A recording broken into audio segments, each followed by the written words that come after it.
Welcome back, creeps. Hey, y'all. Let's just wait while Dulce smacks her bottle of nail polish against her hand. Go on, loosen it up there.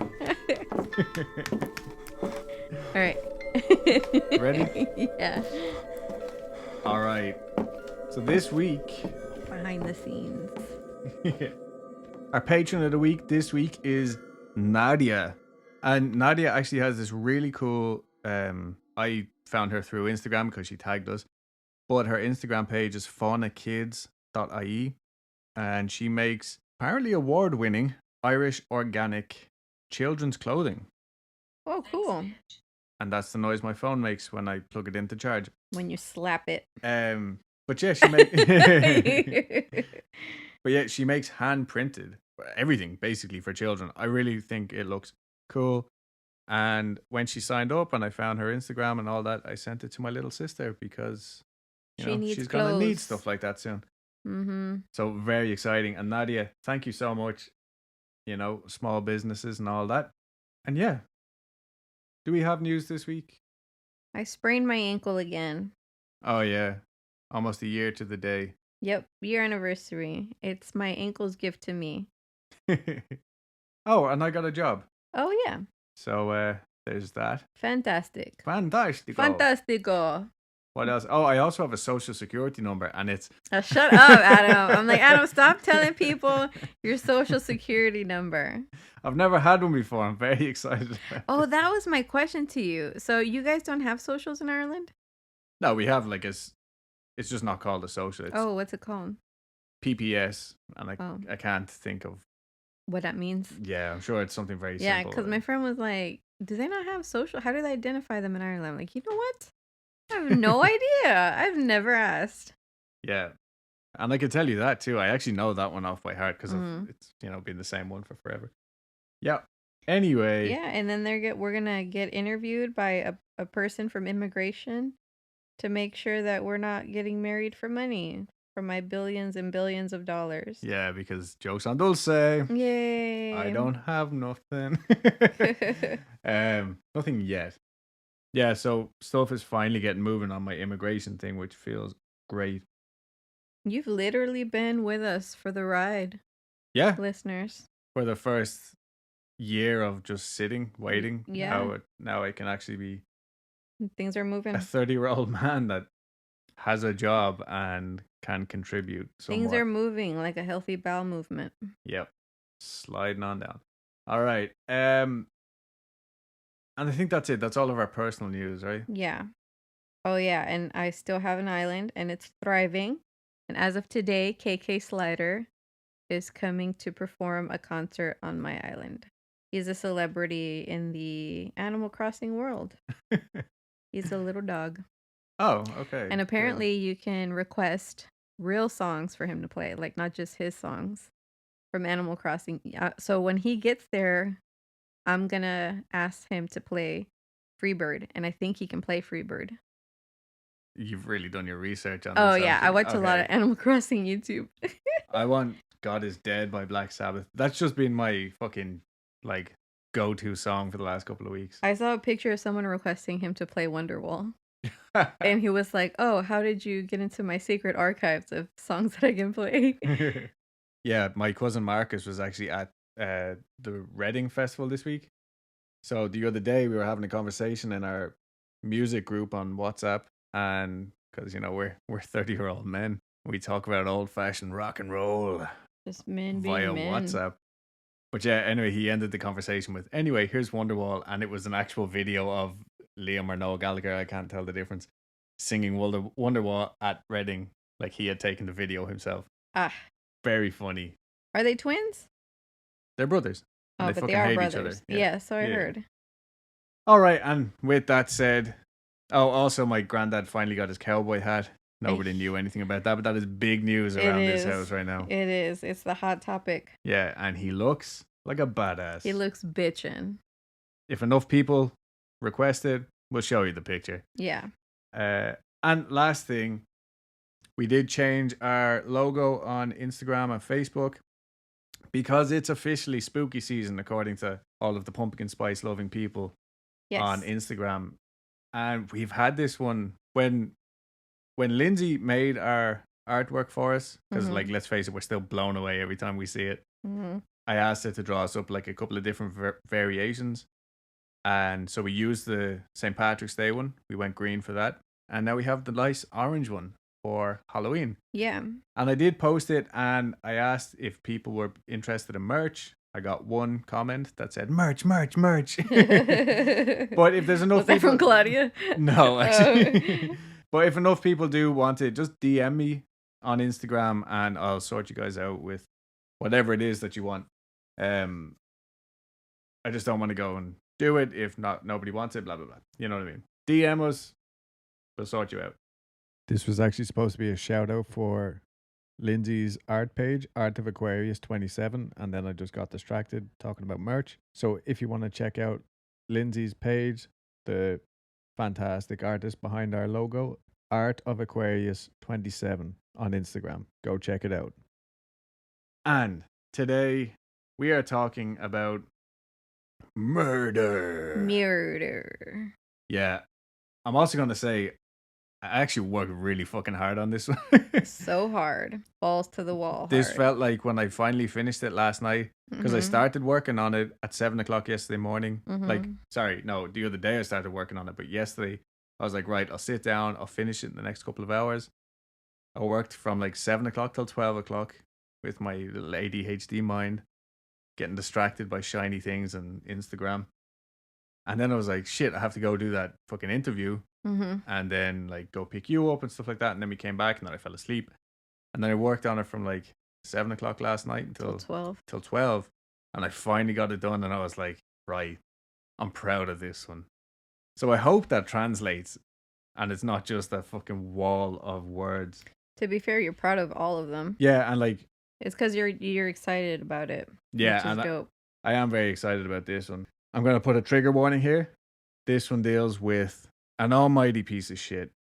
We're talking sexual assault, abuse, kidnapping, all that horrible stuff.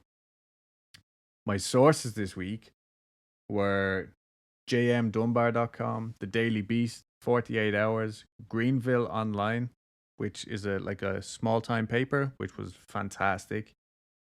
CBS, NBC, ABC, TNW, WSPA, WBTW, Wikipedia, USA Today, YouTube videos galore, Dr. Phil, Coco.com, and the NY Post. Could have been others. I didn't write down, but I'm pretty sure that's all of them. And all the other alphabets. Yeah. Our story begins the 3rd of November, 2016. Basically yesterday. Woodruff, South Carolina. The police are searching property belonging to Todd Kohlhepp. There was a Connex shipping container, you know, the one like a regular shipping container, on the property that was suspiciously well protected with 5 padlocks. And they were trying to get in to see what Todd was hiding. After about 15 minutes of sledgehammering and angle grinding, one of the detectives yells out to stop. He thought he heard something. They knock on the side of the container, only to hear someone knocking back and crying for help. Oh my god. This is all filmed on wow. video, yeah. They managed to get the container open, and inside they found a surprisingly calm Kayla Brown. She had chains around her neck and ankles, and straight away police started questioning her as they worked to get her free.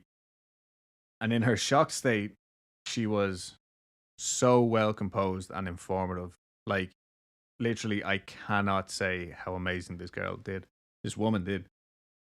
Kayla and her boyfriend, Charles David Carver, had gone missing on August 31st, 2016.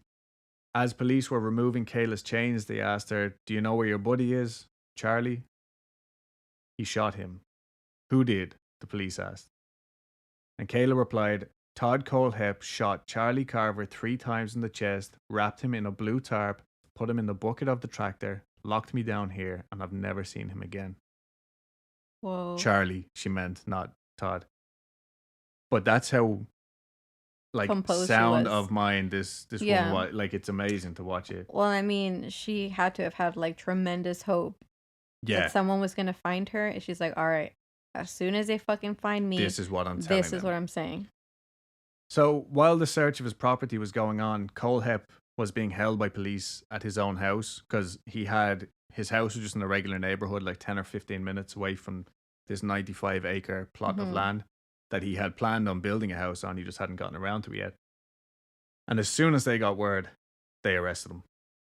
Todd loved every fucking minute of this. Mm.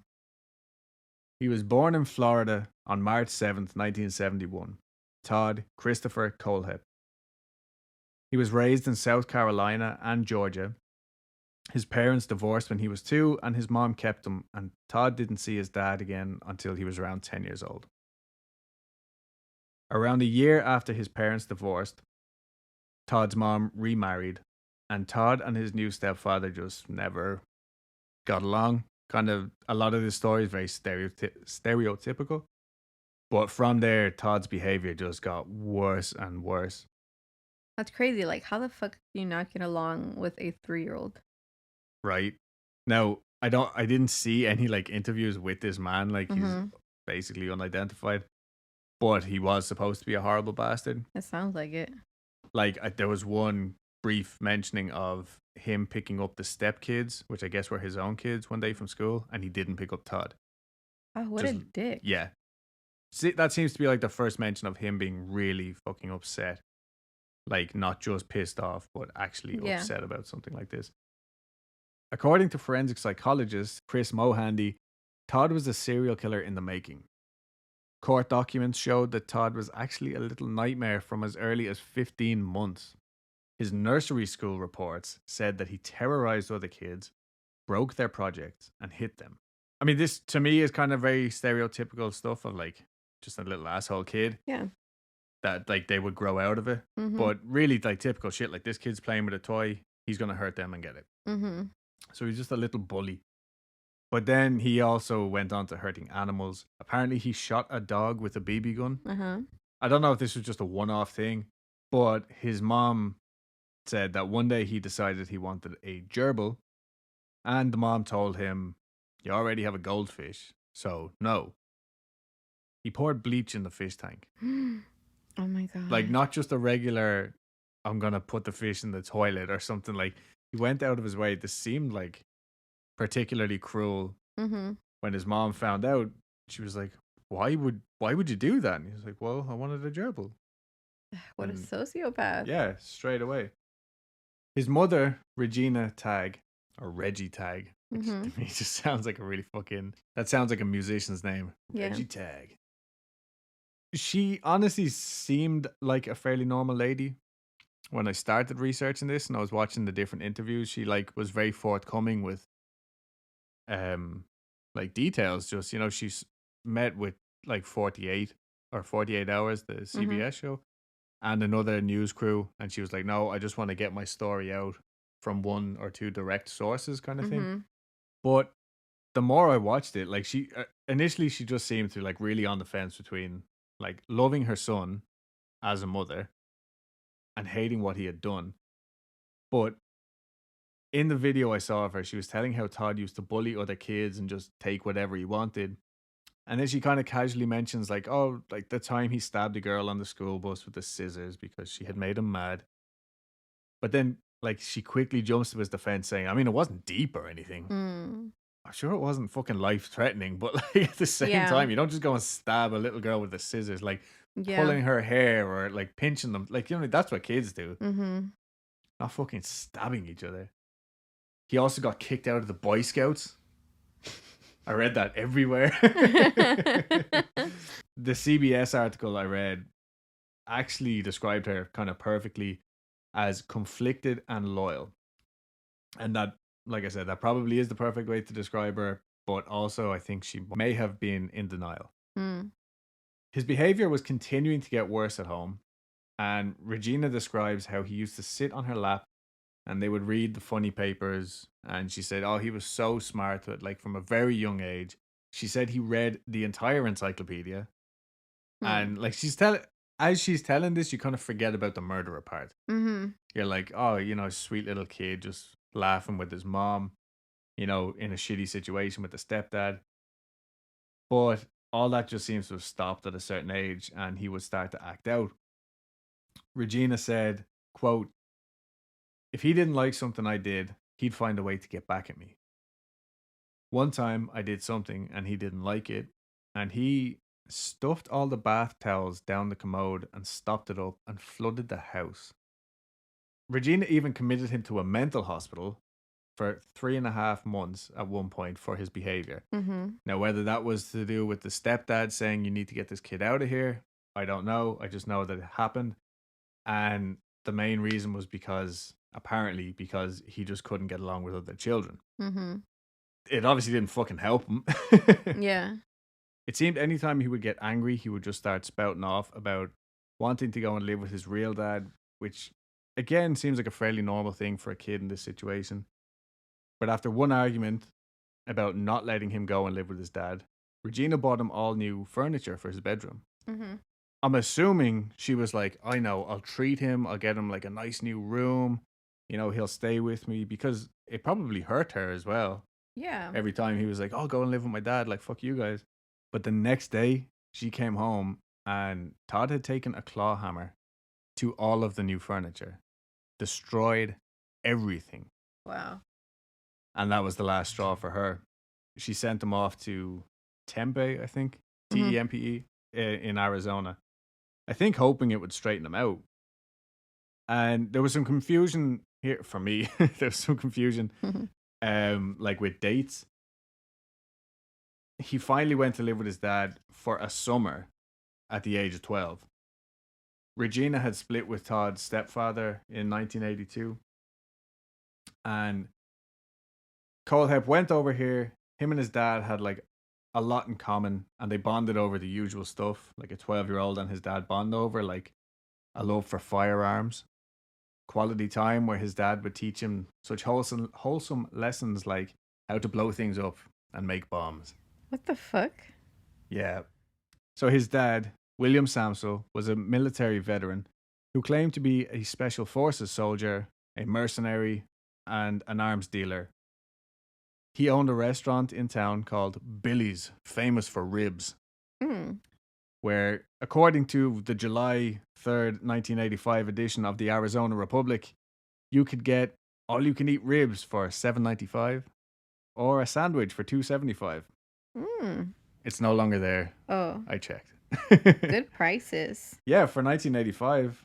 But he also claimed that he was an arms dealer, though. Yeah. You know what I mean? So it sounds like his dad kind of bigged himself up. Yeah. Would tell, I wonder which one's not true. The arms dealer, or did he work at a barbecue place? I know, right? Well, the one thing that we do know is that he owned Billy's, famous for ribs. Such a dumb name for a fucking... Wait, it's called Billy's Famous for Ribs. Billy's Famous for Ribs. Wow. That's the name of the restaurant. So I don't know whether it was Billy is Famous for Ribs or Billy's Famous for Ribs. I can't figure it out. Punctuation. I still think it's a stupid fucking name. I still think it's a stupid name. That's what I just said. I'm too excited for this story. I need to just concentrate on reading it. Anyway, being a mercenary, military vet, arms dealing restaurant owner, Billy's Famous for Ribs was quite a busy guy. And apparently he had a lot of girlfriends. And he would leave town a lot on business. I don't know what kind of business. Perhaps arms dealing, perhaps ribs cooking. But he would just leave Todd alone in the house while he was off like gallivanting, shooting guns and cooking ribs. But nonetheless, Todd really felt like he connected to him. Really? Yeah, and I guess like he had built this guy up so much over the years, like, oh, my dad's the coolest, he's in the fucking army, he'll blow you up, he'll cook you ribs.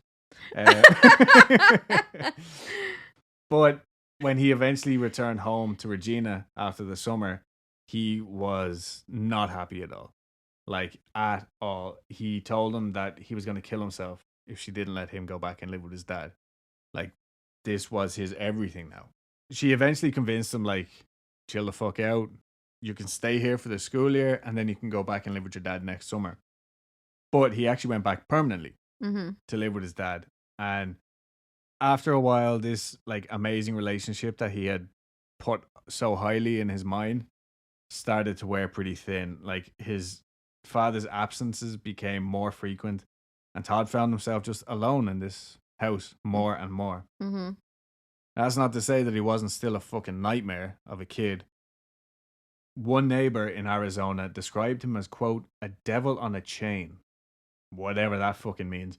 But she did say that he was noticeably starved for affection and attention, Mm.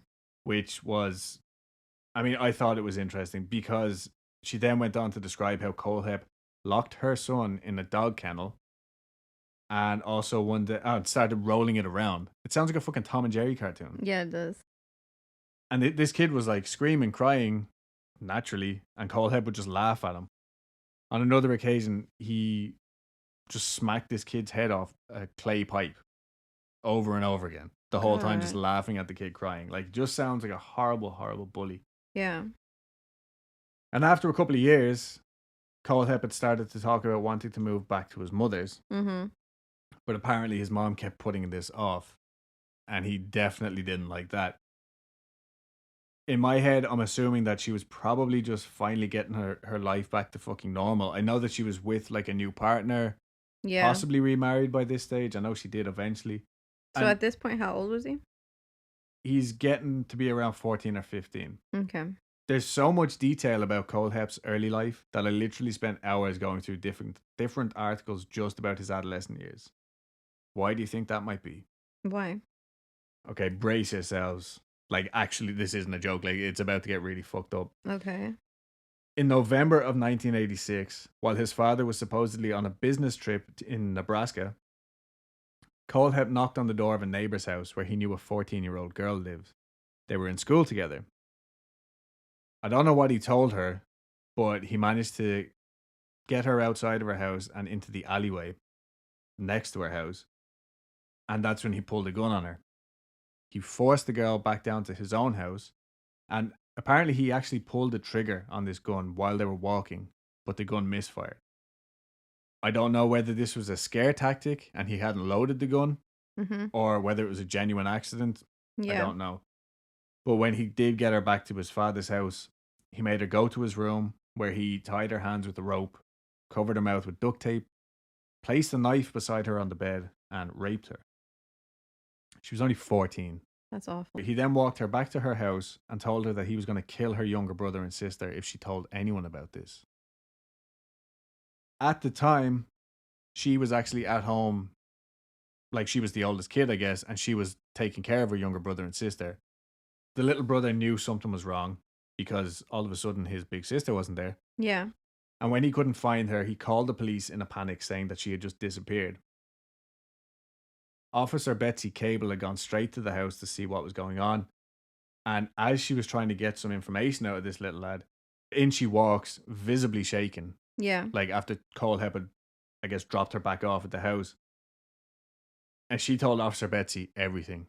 Good for her. Like literally, this Officer Betsy being there was just such a blessing. You know what I mean? Can you Yeah. imagine, obviously, having gone through all that, but to walk in and find someone like that Yeah. in your house, a woman as well, you know? Yeah. It's good because she might have lost her nerve maybe later. Exactly, yeah. Yeah. She told her fucking everything.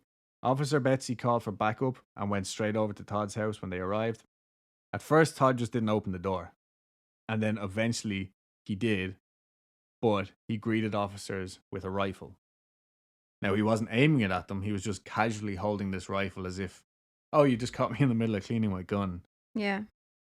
This is a different gun to the one that he had pulled on this little girl. Mm-hmm. And he only asked officers 2 questions. What's going to happen to me? And how much time am I going to get? No concern for anyone, like, at all. He doesn't even really seem to be that concerned for himself. He's just like, Yeah.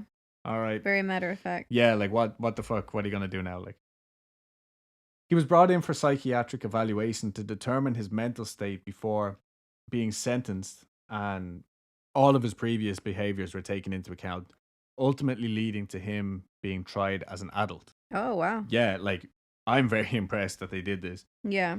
The doctors who evaluated him said more or less that the longest he could be sentenced to, or actually, it might have been the judge that said this. Pretty sure it was, actually. But anyway, the longest he could have been sentenced to as a juvenile was 3 years or even less. And it was to go in through some, like one of these programs where they, like, you know, re-educate the kid and blah, blah, blah. And they said, and even like it would take longer than 3 years to get him into this program, you know? Mm-hmm. So That, and they didn't think it would work Yeah. because they had looked into his background. Like he had already done like that 3 months in a mental In Tempe. thing. No, that was just in a hospital, in a mental Oh, hospital. okay. Also, I did Google the PC term for mental hospital, and that's Mhm. what came up. So, because I know it's not like asylum or anything, you know what I mean? Yeah. All right, I believe you. I know, but it just feels like a harsh fucking term, you know? Yeah. Anyway, maybe it's just a snowflake in me. So at the end of it all, at 15 years old, Todd Kohlhepp was sentenced to 15 years in adult incarceration. In big boy jail. Yeah, basically, Todd was sentenced to 15 years in big boy jail, thank you, without the possibility of parole. Wow. Yeah. While he was awaiting his trial, though, his probation officer said once they got him in jail, Mhm. because he didn't leave, once they found him at the house, that was it. He was Yeah. locked up. Neither his biological father, his stepfather, nor his mom wanted to claim any responsibility for him. Wow. Quote, "It is obvious at this time that Todd has no family support system." That was initially, but over the next year, while he was in jail waiting to be sentenced, Mhm. his mother suddenly struck up this fucking golden relationship with him. Super weird, like, right? His mother actually wrote a plea for leniency. Why? She said that her son had put his biological father on a pedestal and took everything his father said as, quote, absolute truth. Yeah, so basically she wrote in saying, oh, it's all his father's fault, like he's filling him full of fucking lies and bullshit, Uh-huh. which has nothing to do with what happened. Yeah. It actually sounds like her passing the blame off. But then she goes on to say, you know, it's strange. Maybe a little good does come from some bad. She tells that she was actually a court reporter, Mhm. which is true. I checked. And she said that she saw lots of cases and, quote, never have I seen this happen to a 15-year-old child and not even any help offered. They don't stop to think that he even walked the girl home. Does that sound like a dangerous criminal? He even walked the girl home. Which I mean is jaw-dropping. That is on another level of delusion. Right? Yeah. It's like he's not a monster. He walked the little girl home. He Yeah. walked the little girl home to Like, prove that he knew where she lived and that he was going to go in there and kill her brother and sister if she told anybody about what he did. right.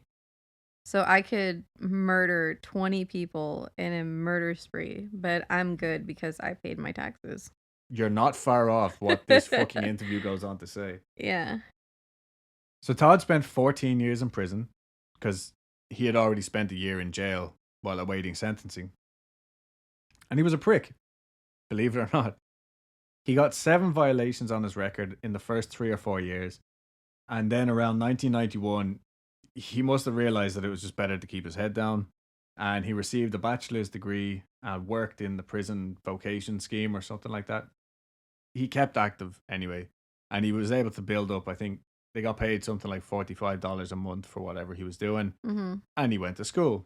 So he got his degree. Upon his release in 2001, Todd, now aged 30, moved back to South Carolina to be close with his mom. And like that, I think their relationship really bloomed over the 15 years Mhm. because, for one, the mom didn't have to deal with him. Yeah.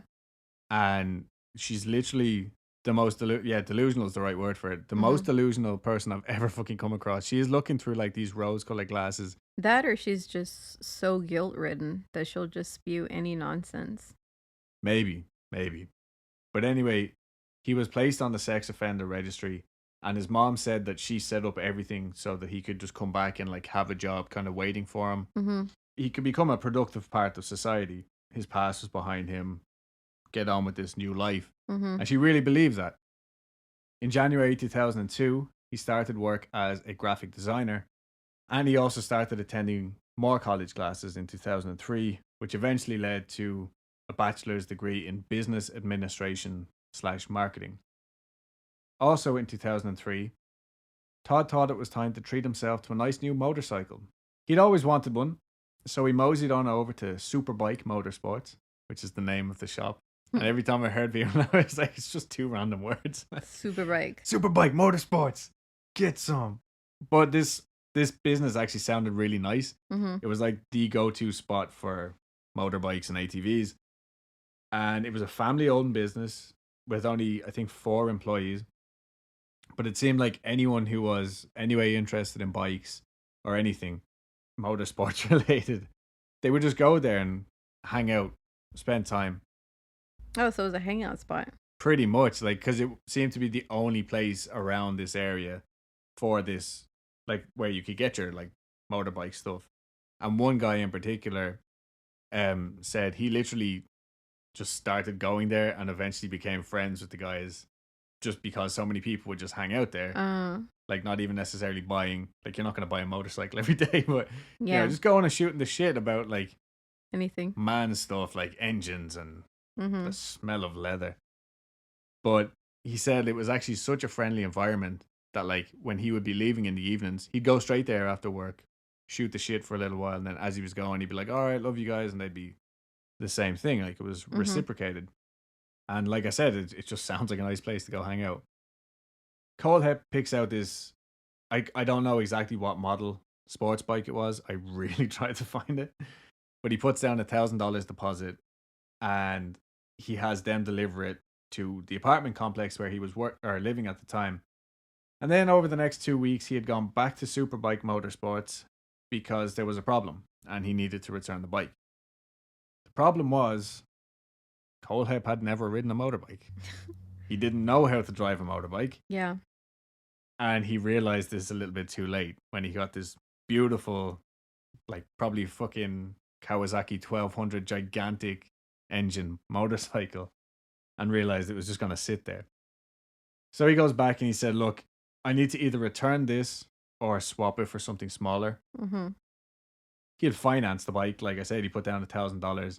So, like, there was all sorts of contracts and complications. It wasn't just as simple as, oh yeah, sure, no problem. Here, take this one, we'll take that one. But according to Todd, the guys made fun of him. And I'm sure they did make fun of him because he fucking deserved to be made fun of. Like, he did a stupid thing and thought, like, I'm this cool guy, I can do this. Mm-hmm. Like, I felt like a twat when I went into Honda over by Corey's house that day because I went in looking for a bike and I don't know how to ride. Mm-hmm. But I was asking them, like, details on pricing and stuff like that. And straight away I was like, look, I don't know anything about bikes or anything. And the guys are really friendly. But if I had gone in and been like, yeah, I know bikes. My dad used to ride with Lance Armstrong. They'd be like, okay, knobhead. That's an in-betweeners joke. Oh. That joke didn't land. Oh, that show I don't like and never watch. But it's a funny joke. Editing that out. Yeah, so anyway, I'm pretty sure Todd probably wasn't that nice when he went back demanding his money back or an exchange. Mm-hmm. But we only have Todd's word for it, right? Right. If you can hear that, that's the rain that's... If you can hear that gold star. Yeah. So 14 days after he had the bike delivered, it miraculously disappeared from his apartment complex. Nobody ever saw it again. He tried to blame Superbike, say, oh, those guys are a chop shop, they're not a legit business. But anyway, he filed a police report and even the cop laughed at him, saying he never even got his registration sticker in the mail. It solved Todd's problem though. Nobody looked twice at this report. The bike was stolen. End of story. Not end of story for Todd though, because he was still upset because those mean boys at the bicycle shop laughed at him. Well, doesn't he still have to pay for it? No, he was insured. Oh. I'm assuming. Otherwise I'm sure it wouldn't have just gone missing like that, you know? Oh, I guess. He wasn't very bright though. Well, apparently he did enough to cover his tracks. Yeah. Weird. Enough to cover your tracks, but not enough to learn how to ride a motorcycle. Before buying a fucking top grade one, yeah. So anyway, he was still upset. So on November 6, 2003, after attending one of his college classes, he heads back over to the bike shop and he shoots and kills Scott Ponder, the owner, Beverly Guy, who is Scott's mother and bookkeeper, Brian Lucas, who is Scott's best friend and service manager, and Chris Sherbert, who was the mechanic and who was said to be the best mechanic around. Mm-hmm. These were, Beverly Guy was Scott's mother. She was a little bit older, but Scott was a young dude And so are Brian and Chris. And they all had kids, like young kids.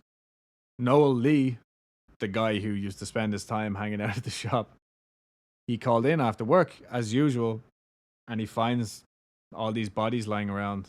And he calls 911 and says, noticeably in shock when he makes this call. He says, apparently everybody's been shot up here. Everybody's laying down in a pool of blood. His mama's been shot. The mechanic's been shot. And so the police rush over. Scott Ponder, like I said, the owner, his wife Melissa was actually 7 weeks pregnant at the time. This is a really sad detail. She said, quote, he got to go to the first ultrasound with me on Tuesday, and by Thursday he was dead. That poor lady, like obviously she just lost her husband and the father of her soon-to-be-born child, but her life was fucking ruined because of the police. Not only did she lose her husband, but when the baby was around 6 months old, she gets a call from police saying that they had tested one of the baby's old diapers for DNA, and it didn't match Scott's. The reason they did this is because some fucking randomer called in and told them that Scott was sterile. So they Zach Baggins themselves to the conclusion that Melissa had been having an affair and wanted Scott out of the picture, and things just got out of hand. She denied this and demanded that they do another DNA test. This time they swabbed the baby's mouth, and it was the same result. No relation to Scott Ponder. This was a smaller town, and the rumors just spread like wildfire. Everybody was blaming Melissa. Scott's grandmother actually died believing that Scott's son was not her great-grandchild. Turns out, the police had actually mislabeled Scott's blood in the lab. They had like several vials of blood from the bodies. They had been testing Scott's baby's DNA against the mechanic's blood. Melissa cleared her name and then moved the fuck away. Literally, this poor woman, like, can you imagine going through all that? Yeah. Only to have, because the guy who found them was suspect number 2, Noel Lee. And he said he'd be standing in line at the grocery store and everybody would just be watching him, whispering behind his back, like, oh, he did it, you know, like, he said he found them, but really he did it. This kind of bullshit. And so the case remained unsolved. Melissa was suspect number 1, Noel Lee was suspect number 2, and they obviously made a balls of Melissa's thing. And Noel was just wrong place, wrong time. And Kohlhepp went on about his business. In March 2006, he received a private pilot's license. This could have happened a little bit later, but it's irrelevant. In May of that year, he applied to take a real estate exam and apparently just lied about being a registered sex offender who had served 15 years for the rape of a small child. What he apparently told them was that, oh, that felony on my thing? Yeah, no, that me and my girlfriend at the time, we had a heated argument. He explained Kohlhepp's dog got loose. He's like, oh, my dog got loose and the two of us went out to look for it. The girlfriend's parents were worried because they couldn't reach her, and so they called the police. They overreacted and called the police. Kohlhepp laid out a case that specifically addresses the elements of a kidnapping charge because he had a firearm, quote, because of his alleged concern over gangs in the Phoenix area. And he told his girlfriend, his imaginary girlfriend, don't move while we talk this out. So that got misconstrued by the courts to a kidnapping situation. This is the lie that he fabricated. And they were like, oh, I'm so sorry, sir. Like, yes, of course. We don't mind that. So in January of 2007, he bought himself a house on Winding Way, or Windsong Way, it was called, which he ran his real estate business from. And he eventually had like up to 10 employees. Like, and it was a successful real estate business. And according to the people he worked with, he is described as a, quote, domineering, egocentric bragger who talked about his BMWs and guns and how well he knew how to shoot them. And I guarantee you, he is the biggest gun nerd douchebag I have ever heard in my life. If his cars had bumper stickers, I can almost guarantee there were those little assault rifles with the come and take it thing. Ah, yeah. Like 100%. The more I read about this, the more I was like, I fucking hate this guy. Douchebag. But these people that he worked with were like his customers and his clients and stuff. You know what I mean? It's not even And they were, as soon as people met him, they just knew. One woman, her friend suggested, oh, like, you need to sell your house. This is the guy who I sold my house to. But the friend said something like, this guy's a fucking douche, but he sold my house pretty quick and he was decent to work with. Give him a try. So she went to him and said, quote, I had an adverse reaction to him. He made me feel uncomfortable, and I will never doubt my intuition. That was within seconds of meeting this man. Yeah. Even an assistant pastor who rented a house from him said he was, quote, a creepy dude. Just someone who makes everything about himself. Someone that just talks a lot about money and a lot about how many people work for him. I always sensed when I was around him that I needed to stay close to him. He was someone that you needed to manage his presence around you so you don't get managed. Mm-hmm. And that guy was a fucking assistant pastor. That's crazy. I know. That reminds me of the term social engineering. Like where you have to be overly conscious of every move that you make. Yeah. Yeah, honestly, you're right. It reminds me, that's how that Dune, the novel Dune, Yeah. that's basically how that whole book is written. It's like, you have to know how to sit in a room to command authority and all this bullshit. Yeah. Yeah, very much like that. I feel like I'm like just rambling through all these notes just because there's so much. I feel like I'm just jumping from one thing to the next like super fast. Nah. But as well, I you know how much I love a good timeline. Mm-hmm. So I was really trying to get like Everything in order. 2008, 2003, yeah. And anyway, in 2008, he graduated from USC with his second degree, the business one.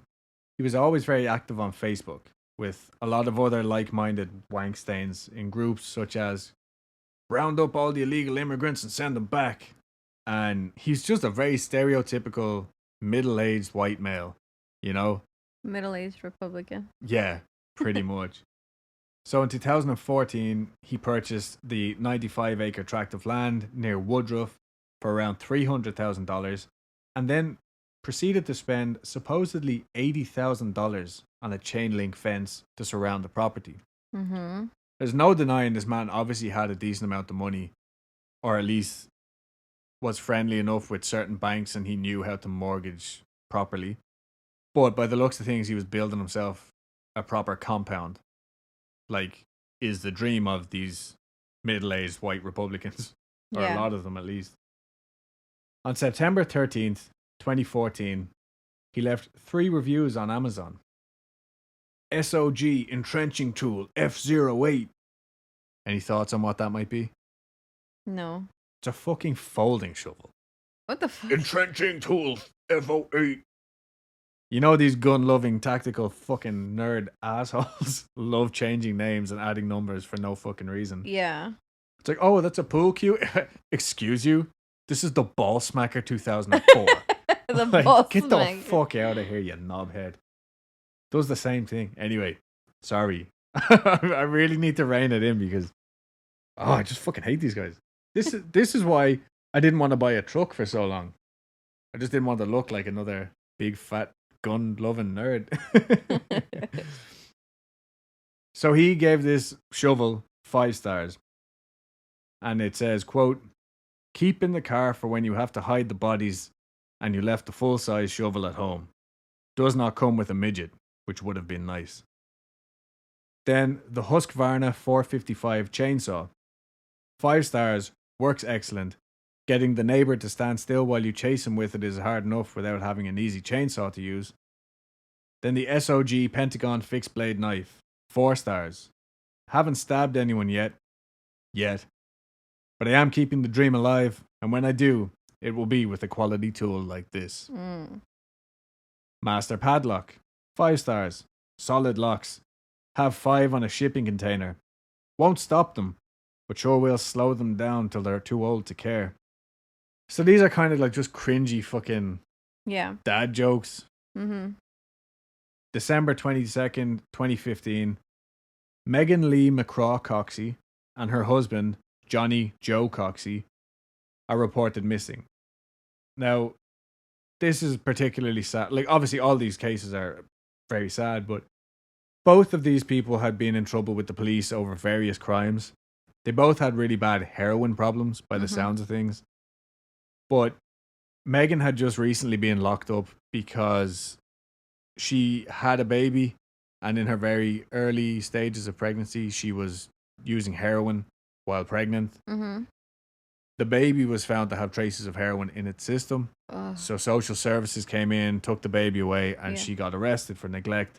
Meanwhile, Johnny Joe, or I think they just call him Johnny, he had been arrested on some other charges. They were in prison in jail around the same time. But Megan's mom bailed her out because Megan said, "Look, I've got a job lined up. I can do this. Don't worry about me." And she had only been released 4 days prior to being reported missing with her husband. Kohlhepp had met Megan because it's Megan or Megan, I'm honestly not sure. Because she was a waitress at the Waffle House where he used to frequent. And by the looks of things, he put away his fair share of waffles. I couldn't find the article when I was looking for it, but I did read at some stage throughout the fucking research for this that another waitress at the Waffle House said she was so creeped out by Kohlhepp that she eventually just stopped taking his order. Mm-hmm. And when she would see him come in, she would go and hide in the back and get the cooks to come out, take his order, and bring him his food. Yeah. That's how uncomfortable this piece of shit made her. So that was December 22nd, 2015. August 31st, 2016, CCTV shows Charlie Carver leaving work on a Thursday evening. Him and his girlfriend, Kayla, were supposed to go and meet Kayla's friend for dinner. The friend of Kayla had never met Charlie, and things were moving pretty fast with them. Mm-hmm. So Kayla really wanted to introduce them. They never made it to that dinner. Mm-hmm.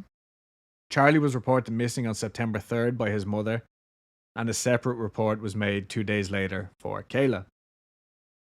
Charlie's ex-wife, Nicole, or Nikki, she had gone to the apartment that he shared with Kayla, and she found the door unlocked. Kayla's Pomeranian had been left with no food or water, and for some reason, Nicole took the laptop, Charlie's laptop. Mm-hmm. This is a lot of the reports start to kind of get a little bit muddy here. Like, I felt like every article I read, it was somebody else found the house first with the door unlocked and the dog in there. But as far as I could make out, Nicole took his laptop for one reason or another. When the police eventually went to check on the apartment, they noticed that neither of the cars were there. On September 9th, 9 days after they had been last seen, the police requested Kayla and Charlie's cell phone records. September 11th, Charlie's mother passed on messages that she had received from Kayla's phone, saying Charlie had called her from a Myrtle Beach hospital, and also that Charlie's car had been found at the Greenville-Spartanburg International Airport, but police went there, checked all the car parks, and found nothing.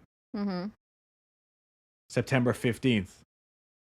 Todd Kohlhepp posts on his Facebook, quote, "Reading the news. This missing person thing. That person missing, another person missing. Oh wait, that person just went to the beach with a friend, or the other person was found with her parole violating boyfriend. In the event that I become missing, please note, no one would take me. Most likely, if I am missing, it's because my dumbass did something on that tractor yet again, and I'm too stubborn to go to a doctor. I got 9 lives. I ain't done yet." I can smell the Cheeto dust from his fucking keyboard right now. September 21st. Police receive a call from someone reporting strange activity on Charlie's Facebook, including private messages saying that he was okay, but he needed money to be transferred to Nicole. Right? His ex-wife. Yeah. Police apparently traced this back to Nicole's IP address, but I'm starting to think, the more I look into this, that this may have been a rumor. Although she was eventually charged with impersonating a police officer, supposedly in an attempt to locate Charlie's phone herself. Nicole. I think maybe she thought Charlie and Kayla had just run off to elope or something. I don't know how finalized this divorce was, but apparently when Kayla and Charlie got together initially, there was a lot of fucking just bad blood. Anyway, so I think maybe she was just trying to like secure her alimony or something like that. I literally couldn't find any other mention of her. Like, I looked into the charges pressed. So is that why she got the laptop? Because like what, 2000 16, you can send messages with a laptop. Yeah, exactly. And the police said that they traced the Facebook activity back to Nicole, and she was requesting that people send her money to her account. Yeah. But then they did nothing about it.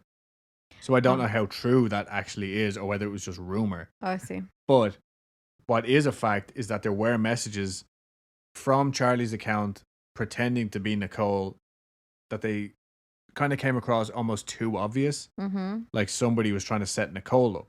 Mm-hmm. Okay, so this Well, is where like all what kind of messages were they?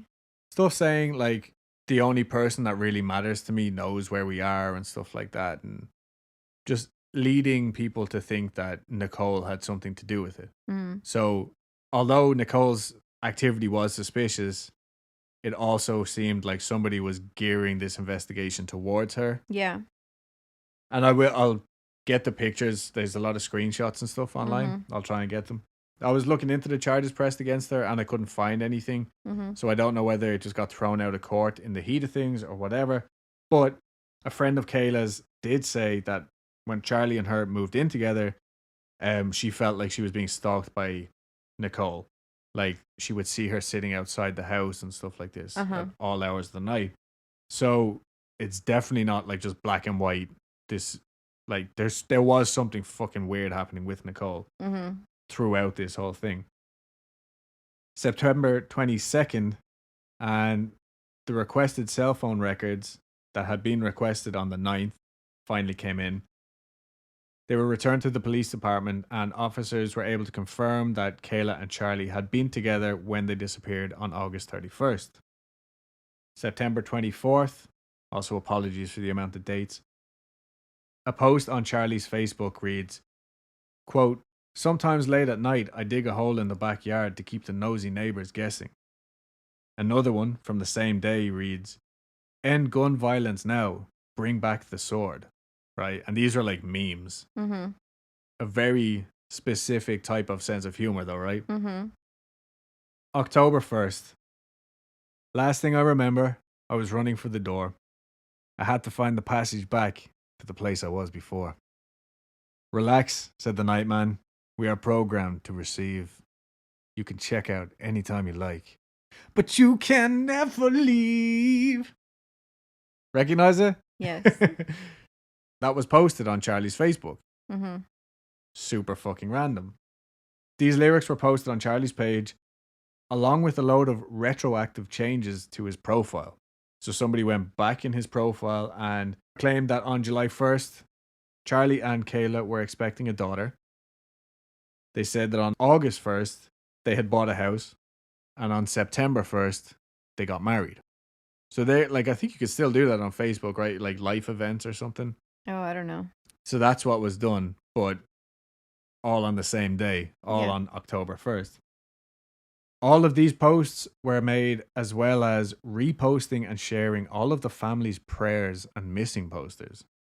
Like there was Facebook pages brought up, you know, like help us find Charlie and Kayla type things, and it was like mocking them. Mm-hmm.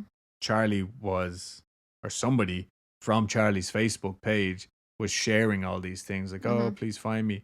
In the meantime, another post said something along the lines of like, people should keep their noses out of our business, and like those weird ass messages where the person would try and make out that they were Nicole, the ex-wife. October 13th, someone calls into the police saying that a man they knew said he saw Kayla the day before she went missing, and that she was buried on a 100-acre property in Spartanburg. Only then do investigators start looking through Kayla's Facebook. They found messages stating that Kayla and Charlie were going to meet Todd Kohlhepp on August 31st at his home in Moore, and that he would take them to a property to work outdoors for the day. Detectives began researching Kohlhepp and discovered that he owned a 95-acre property in Woodruff.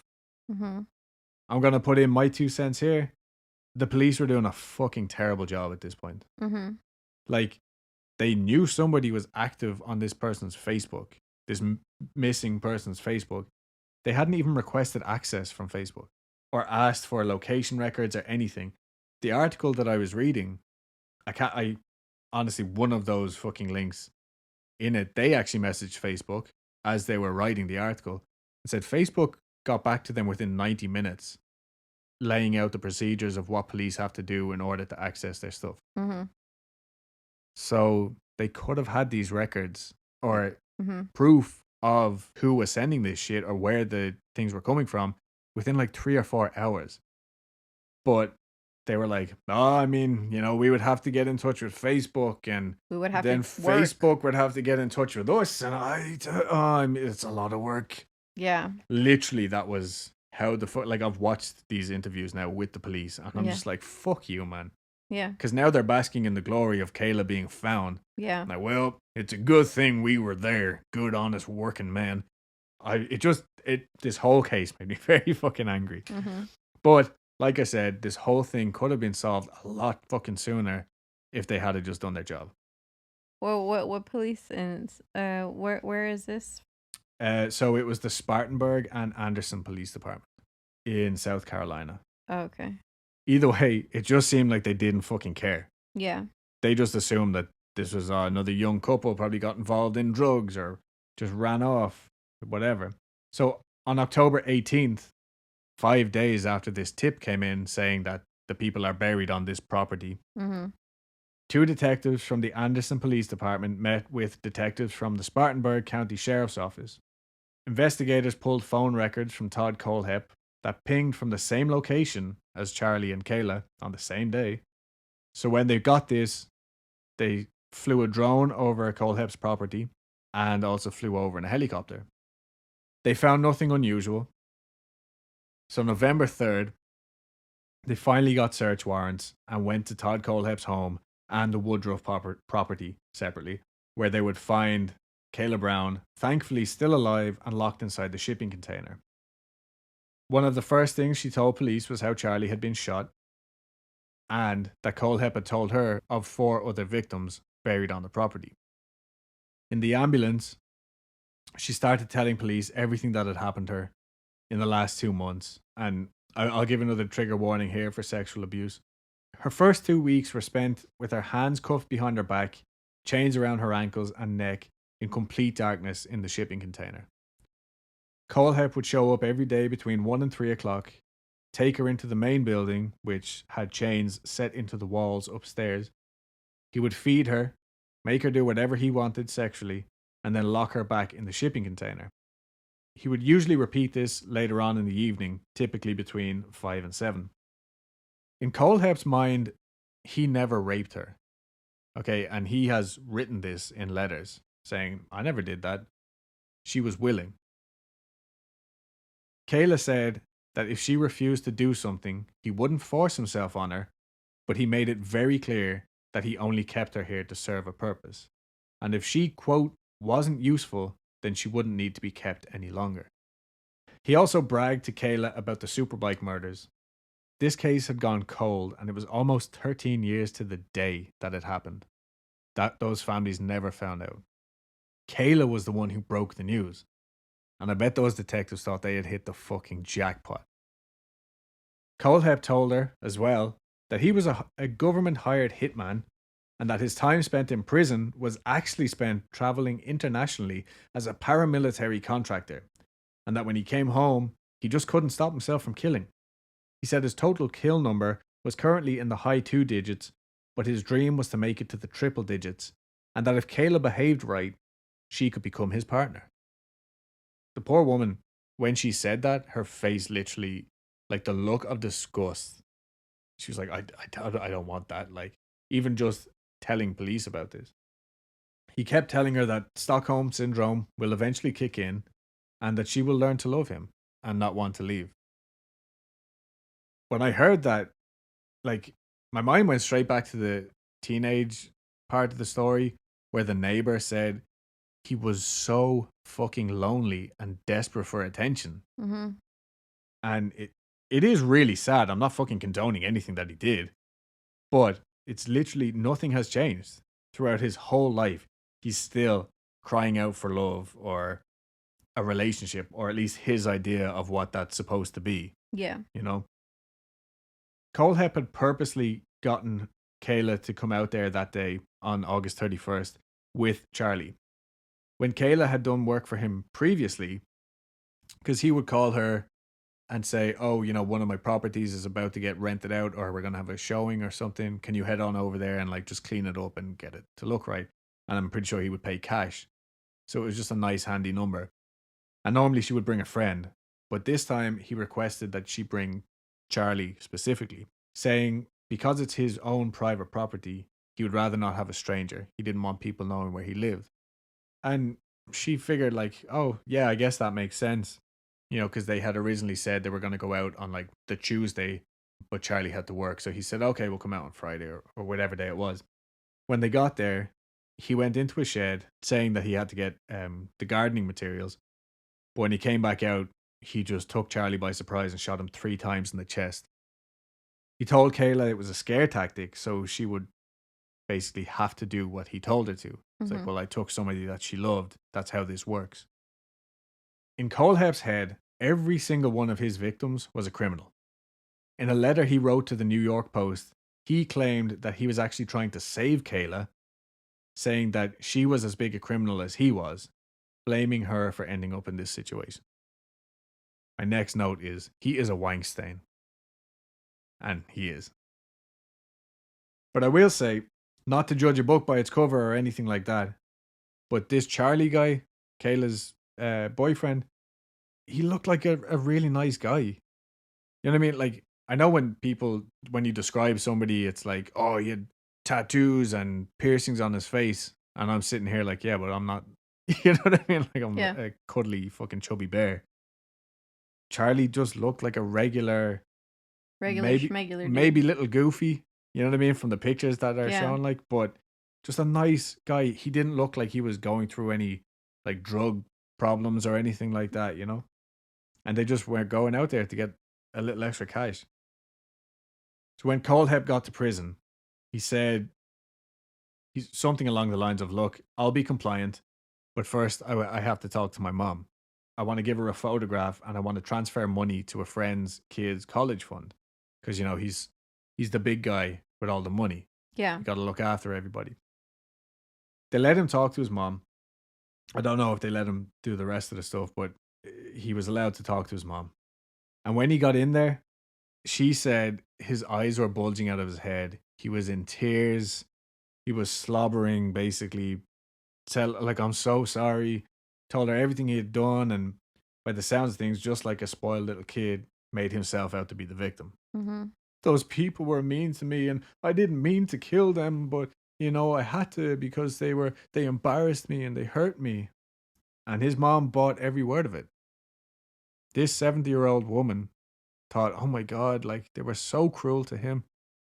She defended him just like she had when he was locked up the first time, 30 years previous. She said, and this is like, I literally typed this as I watched her saying this, quote, "Todd is not a monster. He's never been a monster. He's not even close to it. He did some bad things, but a monster? No.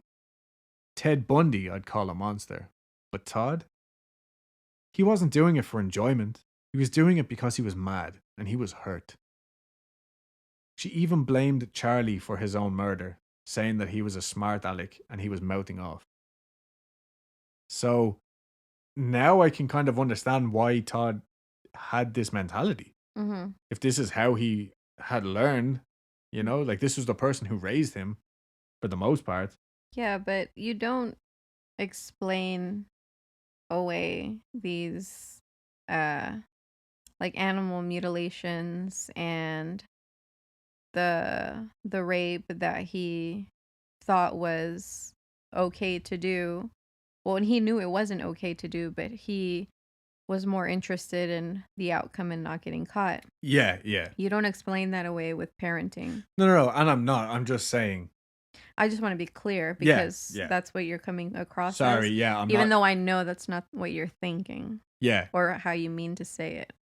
it just kind of checks another list. Yeah, Or no. sorry, checks another box on the list. Definitely not saying that she came out of this 100% scot clear, because I understand the dynamic between a mother and a child. You probably will always see that child as, or that your son or daughter as a child because of, like, Yeah, you know no what I matter mean? what. Yeah, yeah. I mean, if But Pork at Chop killed a this, mouse, I yeah, would say it was the mouse's fault. right. But at this level of delusion, Yeah, right. That's what I'm trying to convey here. Like, just yeah, how fucking ignorant yeah. this woman is. At this point, the level of delusion is just astronomical. Yeah, it's crazy. So now that his mommy is on his side, and well, my mommy said it was okay, he then went back to the detectives Mm-hmm. and he said, The same thing. "No, no, no." He switched. Ah. He said, "I've got something big for you." Mm-hmm. This is when he tells them all about the Superbike murders.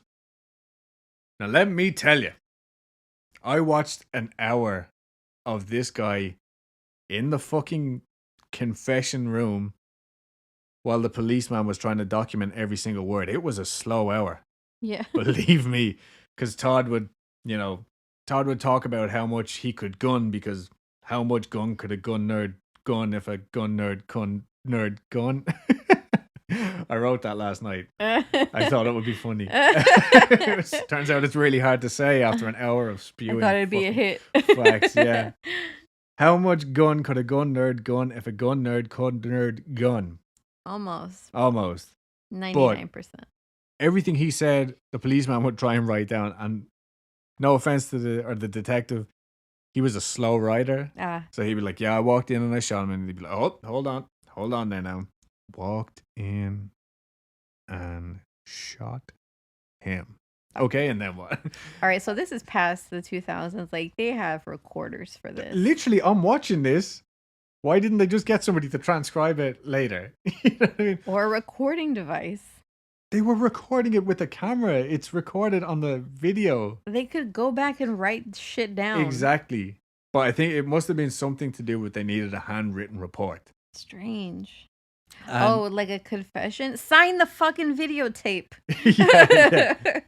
Anyway, it was painstaking to watch, but he is the exact type of person that I know I cannot get along with. Yeah. Aside from the fact that he murdered these people, obviously. Yeah, that's the one thing we don't have in common. Yeah. But we've all met this personality type. Oh, absolutely. We've all worked with this one type of guy. Mm-hmm. I don't know how you describe it exactly, but as he's telling the detectives what he did, he was practically begging them to say, "Oh wow, that's amazing. Tell us what happened next." Mm-hmm. He would literally say things like, "I cleared that place out in a matter of seconds. You would have been impressed." And the detectives, in their defense, they would not rise to his prompts. They were just trying to get as much detail in this confession as they could. Mm-hmm. But it was painfully embarrassing Mm-hmm. listening to him trying to impress these guys. Mm-hmm. It was literally a pissing contest. You were getting secondhand embarrassment. Yeah, I was cringing the whole time. And it was a really good glimpse at how sad and lonely he must have been throughout his whole life. Yeah, good. Oh, yeah, absolutely. It's something kind of fucking nice about it. Kind of like my own personal revenge, just being like, "Oh, good. No one will love you." Yeah. So he'd also he'd try and reel them in by saying "Oh, and I know why they never found fingerprints on the shell casings." And then the detectives would be quiet, writing their things, and then he would just continue as if somebody had said, "Oh, really?" He was basically being like, "Tell us more." And he's like, "Oh, who said that?" Yeah, okay, I'll tell you more. But yeah, he would go on. He'd be like, "Yep, wore 2 pairs of gloves every time I loaded a magazine, whether I was practicing or not. 2 pairs of gloves every single time I loaded a weapon. Yep, 2 pairs of gloves." And the police just continued to writing because he kept fucking talking, and every time he spoke, they would have to write. And he was still there. 2 pairs of gloves I wore. Literally dying for them to ask him why he wore 2 pairs of gloves. Please tell us. Please tell us why you wore 2 pairs of gloves. And they did not act impressed in the slightest. In their defense, they were just I wonder if he would have divulged more details. Oh, absolutely. But at the same time, they can't lean into that. You know what I mean? This confession needs to be solely him. All that shit can come out later when interviews with psychiatrists and stuff. Or in the courts. Yeah. But it was... I guess you could be like, objection, leading the witness. Yeah. Or some weird shit like that. No, that's exactly what it is. Yeah, right? But it was just so satisfying watching him like edging himself closer to like giving all this detail that nobody fucking cared about. Yeah. He also didn't seem to talk that much to the younger of the two detectives, I noticed. Mm-hmm. But like he would only address the more senior one. And as he was telling them about how much of a good job he had done killing the 4 unarmed people in the bike shop, he was saying how it kind of felt like a video game. And he was like, once I started shooting, I just, was so focused. And he'd be like, I mean, you know how it is, to the older detective. Mm-hmm. And the guy just said fucking nothing. And again, it was just, the whole thing was a painful experience for everyone involved watching this pathetic human. He was just trying so hard to make a human connection, but he didn't have the human part that was needed to make that connection. Yeah. And it did remind me a little bit of Ed Kemper, but I feel like Kemper was not this desperate. You know what I mean? Yeah. Kemper had like a good rapport with the officers and stuff like that. Probably too much because he was so likable. Yeah. This guy wanted that. Yeah. But he was just such a fucking asshole that nobody likes him. He also confessed to murdering the Coxies, saying it was pretty much just exactly how he went on with Kayla and Charlie. He killed Johnny and chained Megan up in the shipping container, but he killed her just a few days later. Kayla said something along the lines of that she figured out pretty early on that if she just listened to this guy fucking waffling and bullshitting his way and just put up with whatever it was that he wanted, she knew she would survive. Mm-hmm. Whereas she thinks maybe Megan just was trying to fight too much, and I'm not trying to fucking victim blame him, just that's why he just did away with her. She was too much of an effort, of a hassle for him.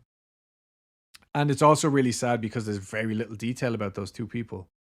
Like in this whole thing, there's huge amounts on the sports bike people because they were, upstanding parts of the community, and that's fair. And then Kayla and Charlie, Kayla was, survived, thankfully.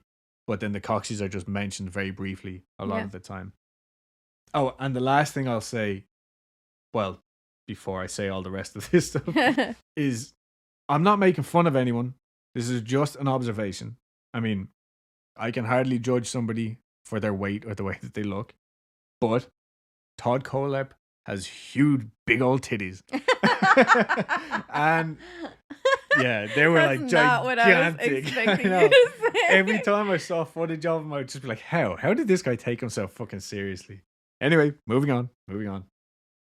Just to give another idea of how delusional he was, a man who lived next to Kohlhepp, next to the big property, this guy lived in a trailer on a neighboring property, and he said that they would walk the perimeter every now and then. Like, they weren't close or anything, they'd just have a walk around.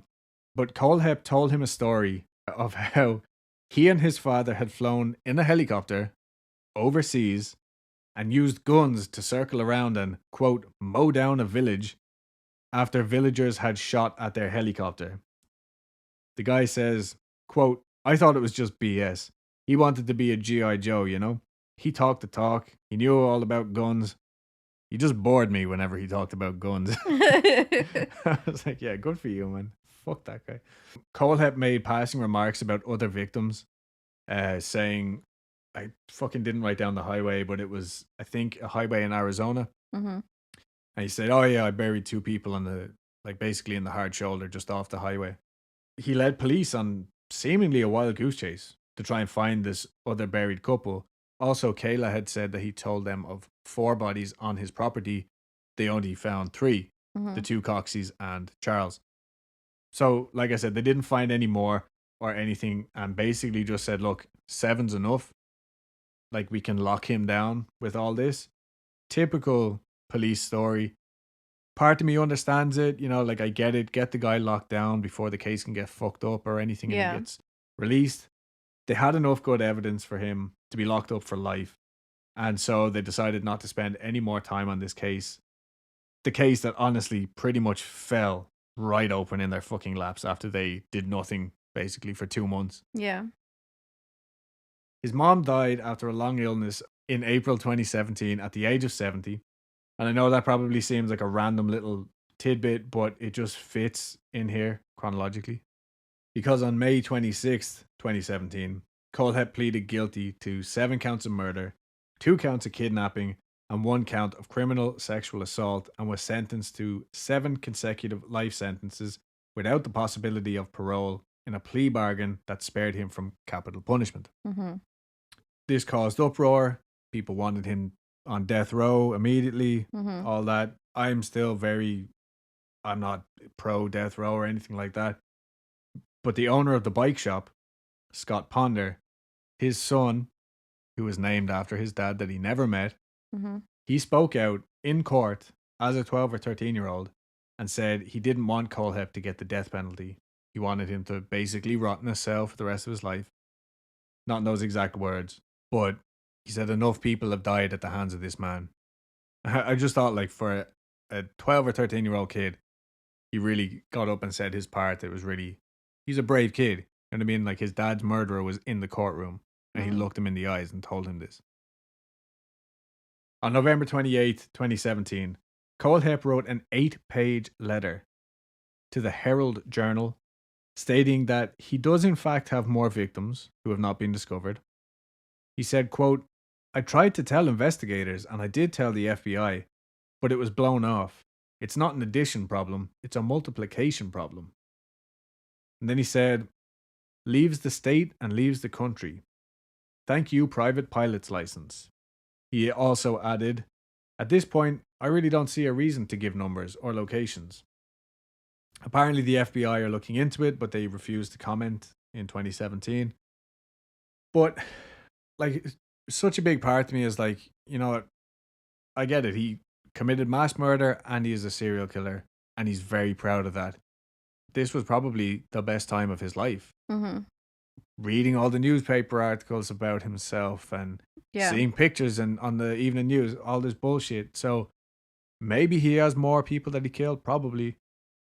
Maybe he is just trying to get his name in the papers again. Yeah. He did apparently have a ridiculous amount of guns and ammo, like a fucking arsenal in that little Connex, or in that building, or in the shipping container. I'm not sure which. And the guy who sold them to him sold them knowing that he was a felonious criminal who couldn't buy his own guns. Okay.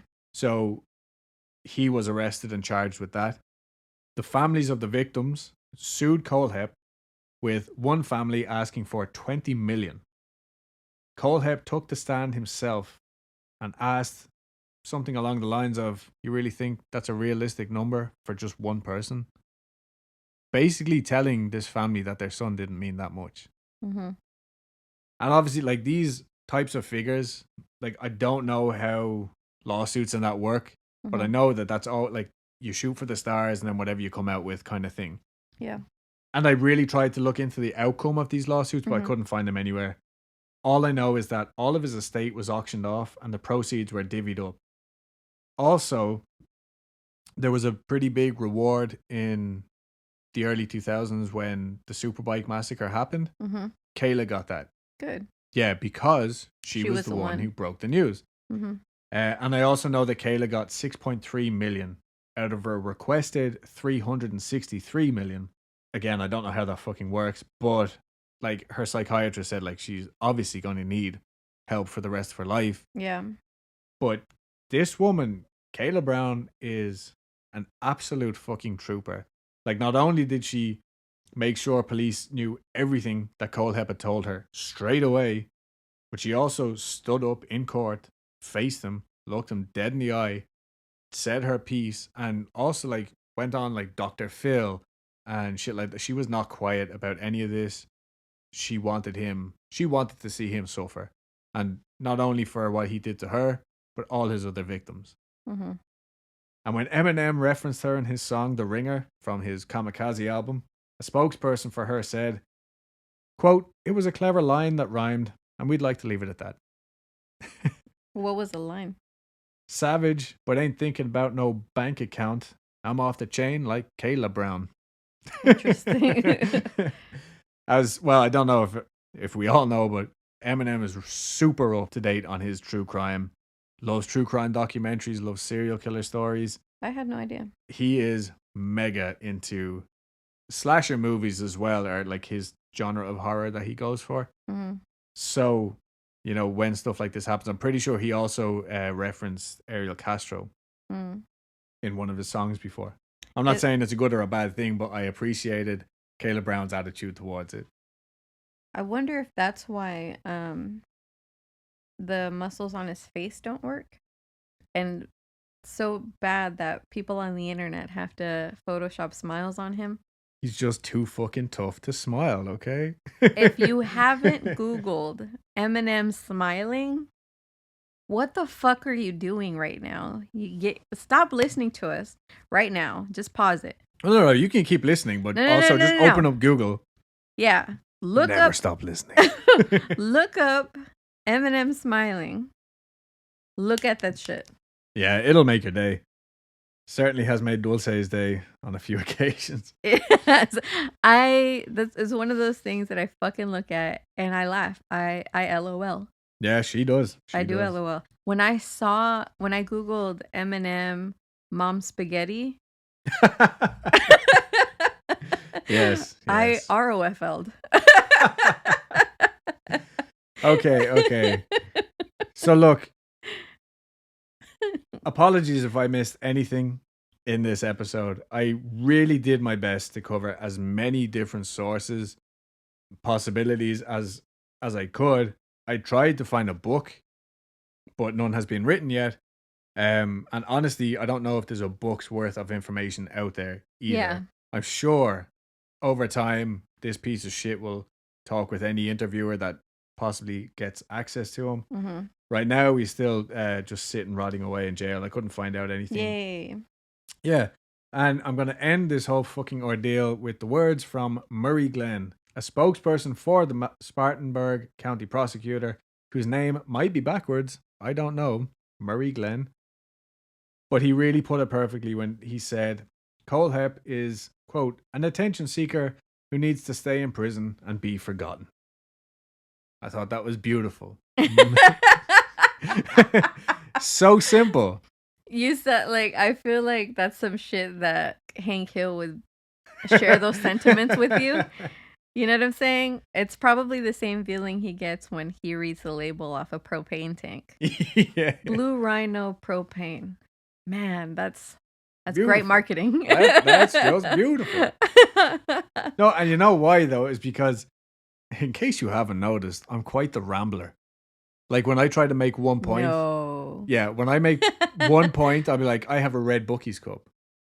But I will say, I have a red. Oh, okay. Well, we went to Bookies one time, and I was like, oh, look at all these cups. And none of them were red. None of them were red. Except the one cup I found, and you'll never guess where. Clothing department. Yeah. That's where I found it. And I wasn't even looking for cups. I was looking for fudge. Yep. But now I have this red Bookies cup. So when I see a sentence so crisp and so clean, let me read it again. Let me read this again. Hold on, everybody. Just bear with me now. Kohlhepp is an attention seeker who needs to stay in prison and be forgotten. Beautiful. That is beautiful. I might get that tattooed. You're so strange.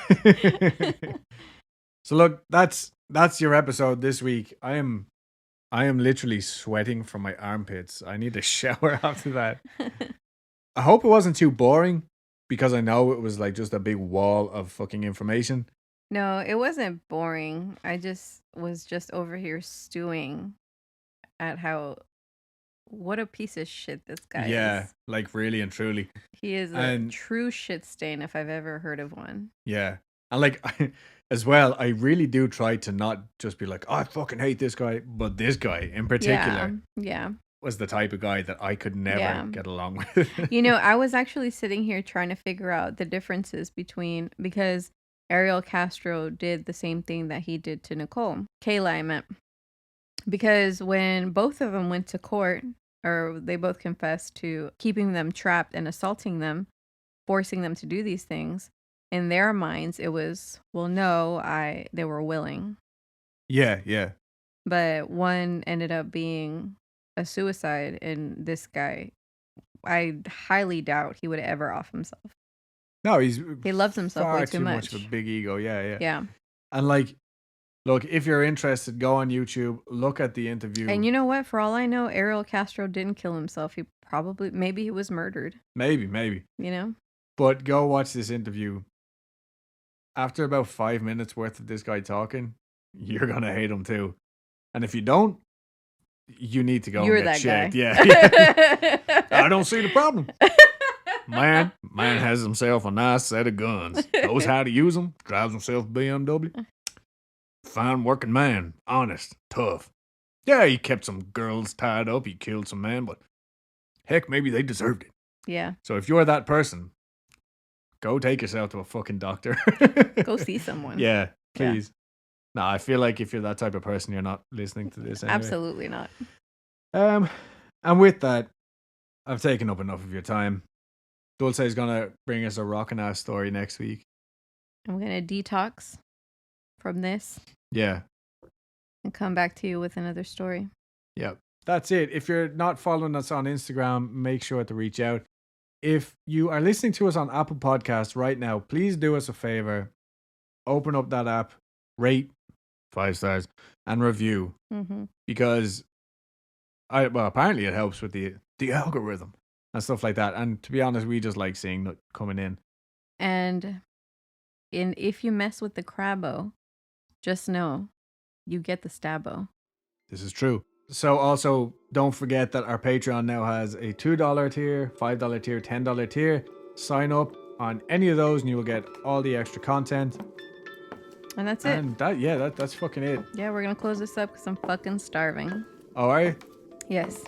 I'm going to take you out for something nice to eat to celebrate my new job. And my social security number Stop!